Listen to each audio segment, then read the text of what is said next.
My name is Arturo Gonzalez. I am a substance abuse counselor here at WestCare. I deal with male clients, in some cases with women. I do have co-ed groups. I also deal with adolescents as well. My first experience with abuse was my mother went through it. I've seen her all my life since I've lived with her. The husband that she was with abused her. They got into fights all the time. They'd get drunk or do whatever they were doing and they'd be fighting. We'd wake up and they're fighting. We have no idea what for. And I remember seeing my mom with a black eye one day and her door was broken. That's what I grew up with, was seeing her get abused. And I was exposed to domestic violence by my father. You know, he was an alcoholic. He was very abusive to my mother, physically and verbally. You know, I can remember seeing my mom's face in like slow motion when my dad's hand was about to hit her in the face. She already knew what to expect, so to speak. You know, and it was my stepdad for over 10 years, and he began to beat me when I was 7 or 8 years old. He'd throw me into windows. He'd pin me up against the corner in my room. I couldn't, you know, I was like a prisoner in my own bedroom. The only time I was allowed out was to go to school and come home. In an alcoholic environment. My stepfather drunk for many years. You know, and it took its toll on the kids, you know. I mean, that's, you know, if I think back, you know, where it was, you know, I mean, the abuse was never towards my mother, but it was a lot towards us kids. And you know, I remember a lot of that, you know. I mean, I tried to stay out of his way, you know, especially when he was drinking. I became violent at an early age. I hurt people and people hurt me, you know, and I thought that was the way of life. I had an abusive stepfather. I think he had addiction problems himself. Bloody noses, black eyes, going to school with lies. Telling us not to make a lot of noise because he'd get mad at her, and his way of keeping me and my little sister from fighting was beating my mother, because that would take attention off whatever was going on between my sister, and we would focus more on my mom, you know what I mean? As a counselor here at WestCare, my clients have shared on several occasions that most of the reasons of domestic violence has been caused by substance abuse, including alcohol use. They have mentioned to me on many occasions that they have witnessed family history of domestic violence. Well, I came home from school one day and I came home with a C. I was supposed to come home with an A or B.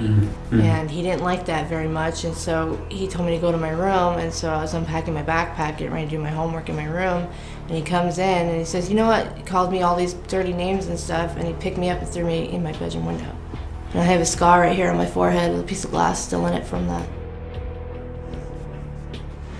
You know, it's just a raw subject, you know, when you think about, you know, how you were abused, you know, right from wrong. We learn that when we're a kid, right from wrong, and sometimes our parents beat it into us. She got to a point where she was actually, like, her hair was falling out and stuff, you know, from being so nervous and, you know, things like that. And I thought a lot of times to kill my father. I grew up watching my brothers, their relationships with their girlfriends, wives, or whatever, very violent. They used to beat them to where they couldn't walk, talk, anything. It gave me a complex, I guess you could say, you know what I mean? Sure. Of fear all the time. Sure. And then, you know, I remember him telling me, if you go out of the yard, I'm gonna bust your ass. And his thing was either he was a mechanic, take a radiator hose off the radiator and beat my ass with that, or depending on the circumstance of how bad I was, it was going to be a switch, which is a limb off a tree. And the worse I was, the more limber it was, the more greener it was, and he wouldn't stop beating me until it broke. You know, so it wasn't too bad, it'd be more brittle. Right. But if it was really bad, he'd take the leaves off and they could hit you here, but get hit over here too, you know. But he used to tell me, it's going to make you more of a man. Right. But like I said, he didn't break me. He broke my spirit, which is even, I'd rather have a broke back and not be able to walk than someone break my spirit. Main cause of domestic violence is when people are under the influences of narcotics. They have also shared that when they are unable to obtain their drug of choice, they find themselves very agitated, very angry at people, which also contributes to a lot of the domestic violence in the family issues as well. We did so much drugs that he'd get angry if we didn't have it, or even if we did have it, and we just start fighting over the stupidest little things. And it got really bad at one point, and he hit me and actually beat me and tied me up, and I stayed with him But every time he hit me, because he'd also choke me out, and every time he'd do something, I'd think of what my mom went through, something that I was more comfortable with. Well, she went through it with it, might as well stick with it. Quite a few years ago, I was on drugs, and I was under the influence, and I put my hands on my mom. And,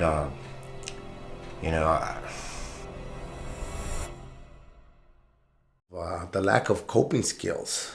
Coping skills meaning that they encountered some negative events in their life due to, the substance abuse, that they have no knowledge of coping with day-to-day situations that occur, so they tend to express their emotions by violence. Yeah, I went to school, didn't like the way this girl was looking at me, so I started pounding on her. At that time, it made me feel good.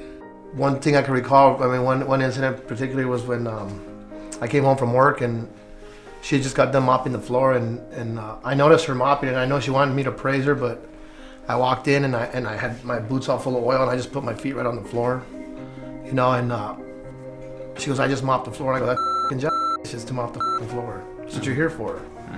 And I remember the look in her face was just like, it's like throwing a cigarette on the floor and putting it out. You just demoralize somebody. Why did you do that? I honestly don't know now. And to me, it was like, oh, well, it was my fault. I caused it to happen. And I think that's what I had my mind set at. Every time we got into a fight, it was my fault at one point or another. And this girl loved me. She loved me for who I was. And it was just something that, like I said, it was fueled by drugs and alcohol, and it was bad. I hit her constantly, left bruises on her. It got to a point to where, that's the only attention she got, and she got that attention. That lasted for about 10 years. And then after that, my breaking point was when it leaded off to my mother, But I just told her the other day, because I got in an argument with my girlfriend, and I told her, "Mama, don't ever let a man talk to you like that." But she's gonna go by what she hears, and I check myself on that now. From due to being sober, it's weird when you get sober how you think before you say things now. Right. And then you say something and you change your thinking process, and you're like, "Damn, I wish I would have done that last year, man. I could have had this friend still, or this wife or whatever." Domestic violence is preventable. Domestic violence is not acceptable. It affects a lot of people, not just the victims or the victimizer. It affects society as a whole. When I finally realized and opened my eyes, I found the help that I needed, and that was in WestCare and the AA program and the NA program. Drug court saved part of my life too. Between coming here to WestCare and having the help of the courts and going to self-help meetings, they give you a lot of ammunition. Today I'm a better person because of what the Narcotics Anonymous program has given me and what WestCare itself has given me. I don't have to go and deal with these things the way I used to. But the good thing about it is I seeked help, and here in Pahrump they had the help I need. Today I live a clean life. I'm married, got 4 kids, and I do not verbally abuse them. I do not physically abuse them. I do not mentally abuse them. If you have that question in your head, why am I still here? Why am I still living my life the way I am? Only you can think about what you can do to change it. You can only help yourself first in order to get the help. Because you got to make that choice to put the foot out the door and the hand out to say, "Hey, I need help." A punk will hit a woman, verbally abuse them, physically abuse them. I was a punk. These places actually saved my life. You know what I mean? If you're in an abusive relationship or around an abusive environment, get away as soon as possible. Life is beautiful, that I didn't have to live like that, and love didn't have to hurt, and it didn't have to hurt to be loved.